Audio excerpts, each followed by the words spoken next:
He was getting hit pretty good. So desperately, Leonard rolled to his knees.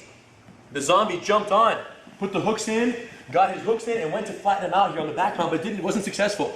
Leonard resisted well, and thinking he didn't want to get flattened out, Leonard rolled, gave his back up. I think they rolled the other way, but it's all good. But he ended up with double underhooks, the zombie. Now, the zombie ended up on the roll with legs crossed around one leg temporarily. Then he realized that in order to do the twister, he had to control the bottom leg. So he intelligently switched, hooked, and then went to this modified back mount. We call it modified back mount. The primary value from a control standpoint of the modified back mount is that Hedon's bottom hip is so trapped, right? I can't put my back on the ground and escape. Like he would if I was like this. Go ahead. Like that. Go back. So this, by crossing my legs like this, his bottom hip is trapped. Now, he took it one step further. Rather than just crossing his feet on the bottom hip, he actually got really low, sucked him up, and triangled his legs and locked under the calf right here. So he established a lockdown on the bottom hip right here. Okay, very nice. Now, while this is all happening, Leonard was holding the zombie's wrist, hold it to your chest, was holding it so I couldn't go for the neck or whatever. And then the zombie pulled out his bottom arm right here. He was still trapping this, controlling his wrist, and then the zombie loosened up a little, got it to here, swam through, broke the grip, locked on his head, and now the twister. Okay, bottom leg's controlled, so Hedon's bottom hip can't turn into me. Hedon can't turn away from me because his top shoulder is trapped.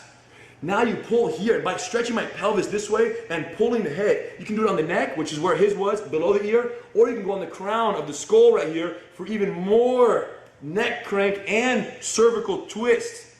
Very bad. So him holding the wrist, it's almost like you were controlling my wrist now. Right, now Could've yes, used that. Traditionally when the twister is done, you end up here, they grab the wrist here with both hands and you hold it to your chest, okay, like this, and then you open it and you put your own head inside and you lock. Okay, but because Leonard was holding this wrist right here of the zombie, And he was afraid of the punches. yeah, he was trying to control the glove right here. The zombie opened it up, and Leonard almost did it for him. So now people are wondering, what's the defense to all this? Well, don't get tied up in the knot to begin with. Try to minimize the triangle on the bottom leg. If they do get the triangle on the bottom leg, don't let your wings spread like this for this to happen. But then the problem is if you defend your hands real tight right here, you can lift the legs right here, and then go for a calf slicer right here, look. That's the problem. So you're never really fully safe from this modified back mount. It's very tricky. And what people will try to do is go to their knees right here, which is, one possible escape, but it's not the end of the world. You're still going to be tied up in a knot. Either way, key principles: control the bottom leg, and get this hand behind, and then catch it. Twist. Very dangerous. Very annoying. It's a very dangerous squeeze. You're just twisting your spine. And if you don't tap soon enough, you might herniate a disc, break your back. Who knows? That's a serious problem. What are you thinking right there? It's pretty bad. It's pretty bad. Back. Who knows? You twist your body one way, your hips, the shoulders the other way. It's pretty nasty. I've never been caught and I'm immune to it, so I don't know. 10-4. Not that he doesn't immune to it. He just never even got put in that position by anyone. Correct. Because he's so aware of his defense, which is the right way. So the best defense of the twister is to master it, to know it well, and to defend against it. I'm Henry Gracie. And I'm Eddie Bravo. And today we're breaking down the first twister submission in UFC history. Beautifully executed by the Korean Zombie against Leonard Garcia at UFC Fight Night.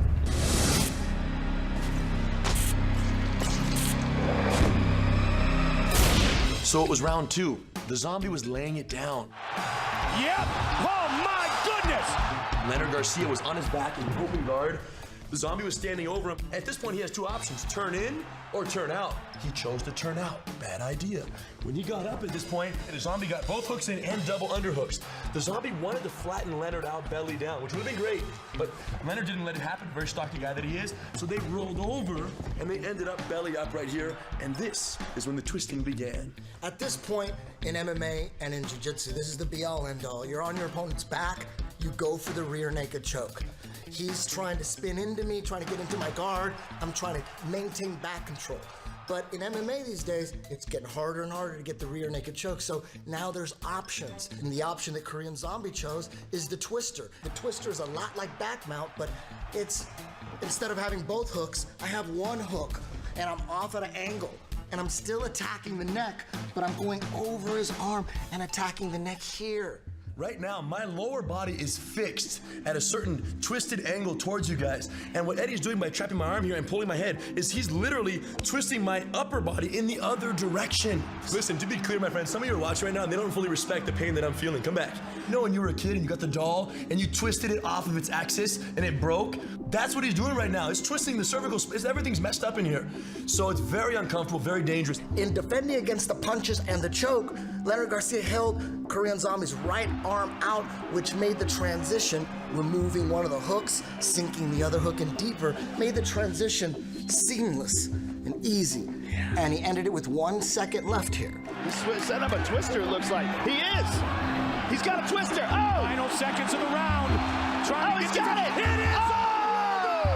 If Leonard Garcia was well versed in this, there would have been a battle here, and he would have lasted to the end of the round. Once it's locked, it's pretty bad. And if it's this guy in your back, you're probably not gonna get out.